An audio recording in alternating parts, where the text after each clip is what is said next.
Chester raccoon ഗാർഡിൻ്റെ അരികിൽ നിന്നും കരഞ്ഞു. എനിക്ക് സ്കൂളിൽ പോകാൻ ആഗ്രഹമില്ല. അവൻ അമ്മയോട് പറഞ്ഞു. എനിക്ക് നിങ്ങളോടൊപ്പം വീട്ടിൽ നിൽക്കണം. എനിക്ക് എൻ്റെ കൂട്ടുകാരോടൊപ്പം കളിക്കണം. എൻ്റെ കളിപ്പാട്ടങ്ങൾ ഉപയോഗിച്ച് കളിക്കാൻ ഞാൻ ആഗ്രഹിക്കുന്നു. എനിക്ക് എൻ്റെ പുസ്തകങ്ങൾ വായിക്കണം. എനിക്ക് എൻ്റെ ഊഞ്ഞാലിൽ ആടണം. ദയവായി ഞാൻ നിങ്ങളോടൊപ്പം വീട്ടിലിരിക്കട്ടെ. മിസ് റാക്കൂൺ ചെസ്റ്ററിൻ്റെ കയ്യിൽ പിടിച്ച് അവൻ്റെ ചെവി നക്കി.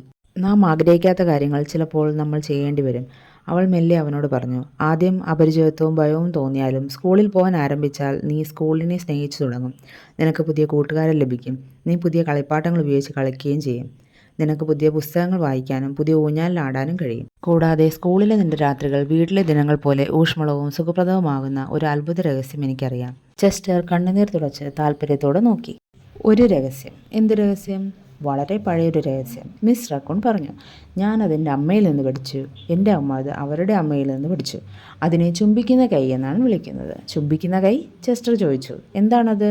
ഞാൻ നിനക്കത് കാണിച്ചു തരാം.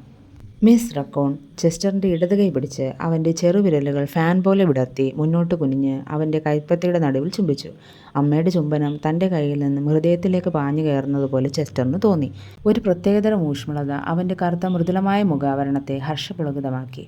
മിസ് റാക്കൂൺ പുഞ്ചിരിച്ചു. അവൾ ചെസ്റ്ററോട് പറഞ്ഞു. നിനക്ക് ഏകാന്തത അനുഭവപ്പെടുമ്പോഴും വീട്ടിൽ നിന്ന് അല്പം സ്നേഹം ആവശ്യമുള്ളപ്പോഴും നിന്റെ കവളിൽ കൈയമർത്തി അമ്മ നിന്നെ സ്നേഹിക്കുന്നു എന്ന് ചിന്തിക്കുക. ആ ചുംബനം നിന്റെ മുഖത്തേക്ക് കുതിക്കുകയും ഊഷ്മളമായ ചിന്തകൾ നിന്നിൽ നിറയുകയും ചെയ്യും. അവൾ ചെസ്റ്ററിൻ്റെ കൈ പിടിച്ച് ശ്രദ്ധാപൂർവം ചുംബനത്തെ വിരലുകൾ കൊണ്ട് പൊതിഞ്ഞു. നീ അത് നഷ്ടപ്പെടാതിരിക്കാൻ ശ്രദ്ധിക്കുക.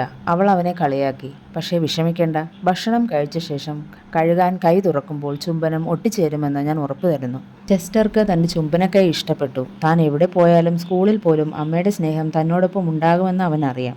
അന്ന് രാത്രി ചെസ്റ്റർ തൻ്റെ സ്കൂളിന് മുന്നിൽ ചിന്താകുലനായി നിന്നു. പെട്ടെന്ന് അവൻ അമ്മയുടെ നേരെ തിരിഞ്ഞിരിച്ചു. എനിക്ക് അമ്മയുടെ കൈ തരൂ, അവൻ അവളോട് പറഞ്ഞു.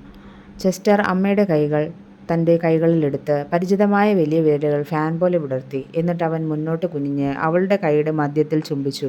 ഇപ്പോൾ നിങ്ങൾക്കും ഒരു ചുംബനക്കൈയുണ്ട്, അവൻ അമ്മയോട് സൗമ്യമായി യാത്ര പറഞ്ഞു. ഞാൻ നിങ്ങളെ സ്നേഹിക്കുന്നു. ഇത് പറഞ്ഞിട്ട് അവൻ തിരിഞ്ഞ് നൃത്തം ചെയ്ത് നടന്നു നീങ്ങി. ചെസ്റ്റർ മരക്കൊമ്പിൽ ചാടി സ്കൂളിലേക്ക് പ്രവേശിക്കുന്നത് മിസ് റക്കൂൺ നിരീക്ഷിച്ചു. പുതിയ അധ്യയന വർഷത്തിലെ ആദ്യ ബെൽ മുഴങ്ങുമ്പോൾ അവൾ ഇടത് കൈ കവളിൽ അമർത്തി പുഞ്ചിരിച്ചു. ചെസ്റ്ററിൻ്റെ ചുംബനത്തിൻ്റെ ഊഷ്മളത അവളുടെ ഹൃദയത്തെ പ്രത്യേക വാക്കുകളാൽ നിറച്ചു. ചെസ്റ്റർ നിന്നെ സ്നേഹിക്കുന്നു, അവളുടെ ഹൃദയം പാടി.